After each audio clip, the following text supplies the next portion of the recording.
It's Oil Masters of Kilgore. And besides oil changes, they also offer a 20-point maintenance service, transmission flush, radiator coolant flush, and fuel injection service. These services, plus state inspections, are all available at Oil Masters of Kilgore, 1005 Stone Road. That's across the street from Austin Bank. Open every day except Sunday.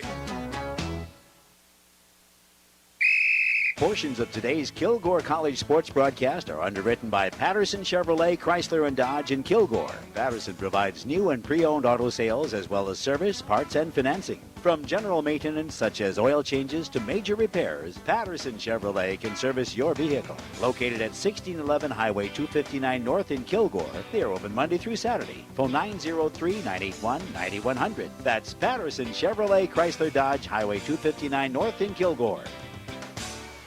And welcome back to Kilgore College basketball on the KC Sports Network. Manny Almanza with you this afternoon from Masters Gymnasium on the campus of Kilgore College. Game number 2 of our Region 14 doubleheader, and the Kilgore College Rangers trail at the half 37-31 at the hands of Paris Junior College. The Kilgore College men's team down by 12 earlier in this first half, battling back strong within the last 2 minutes of the first half to make it a 6-point game. Again, down 37-31 at the intermission. Manny Almanza along with Brad Tyndall on the Kilgore College Sports Network. John Hester running our video for collegetvticket.com, and we thank John for being with us during the course of this season to present internet video broadcast of Kilgore College basketball, something we started a few years ago with Kilgore College football from Masters Gymnasium, translated it into basketball last season for the Region 14 tournament, and now this season with Kilgore College basketball live on the internet, select games on collegetvticket.com. If you are interested in a subscription to College TV Ticket, visit the website, collegetvticket.com, or visit our Kilgore College website for a link to collegetvticket.com, and you'll be able to go ahead and get all the information for a subscription. That way you can go ahead and watch any game that we'll have in the future live, or you can catch the archives of Kilgore College sports broadcasts, whether it be football or basketball. You can check them out at collegetvticket.com.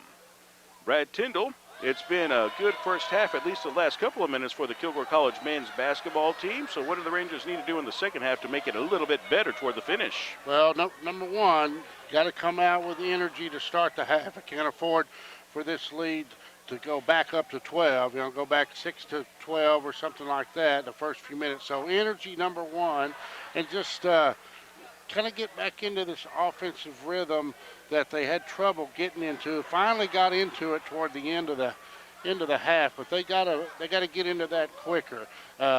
Probably gonna see it's gonna be Paris's ball, but to start the half, but probably still gonna see Kilgore have one or two really good set plays their first couple of trips on offense to make sure that they get the ball in the shooter's hands. Try to get 3, 6, 5 points, whatever, the first 2 or 3 possessions quickly, get them off on a good start. Let's go ahead and go over the first half scoring summary as we have it for the Paris Junior College Dragons. They were led in scoring by Raymond Sims and Shannon Shorter, each of those players with 7 points apiece. Sims had a 3-pointer in the first half. And also for Paris Junior College, it was Desmond King with 5 points, followed by Kenny Gabriel, Jonathan Simmons, and Nafis Richardson with 4 points apiece. Richardson with the other 3-pointer for Paris in the first half.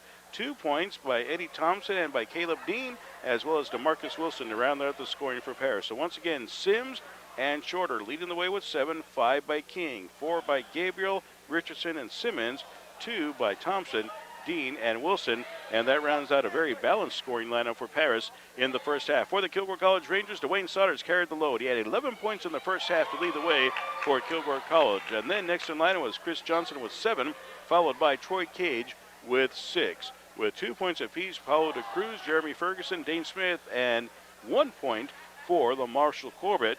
Surprise there, but Paris knows who they need to guard for Kilgore College. Right. I mean, they're gonna really clamp down on the Marshall number 1.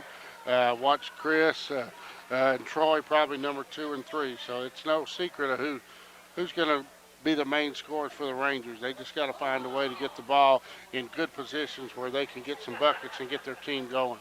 Brad, do you see any future Kilgore College Rangers or Lady Rangers on the floor? Actually, there's just one Lady Ranger potential on the floor there.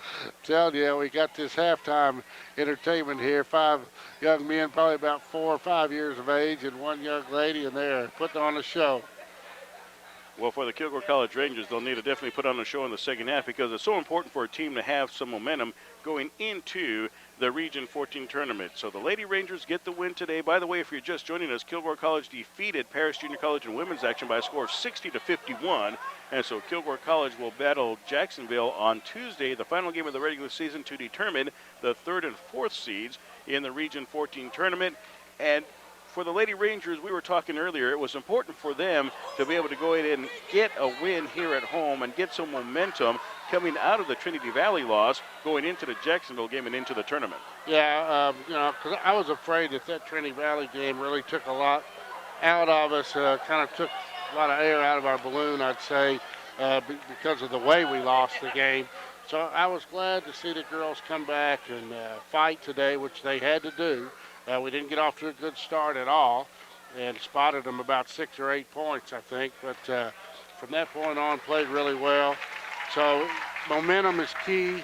We need a win on Tuesday for 2 reasons. Number one, the number 3 seed is better than the number 4. And more importantly for me, it's because if we're the 4th seed, we have to play my wife the first round of the tournament. And it's bad enough we have to play each other twice during the year. We don't want to one of us knock the other one out in the first round of the tournament. So we need that number 3 seed because they're the number 5. Okay, you swept the regular season series overall. I know, and I dread having to, you know how that goes. You win 2.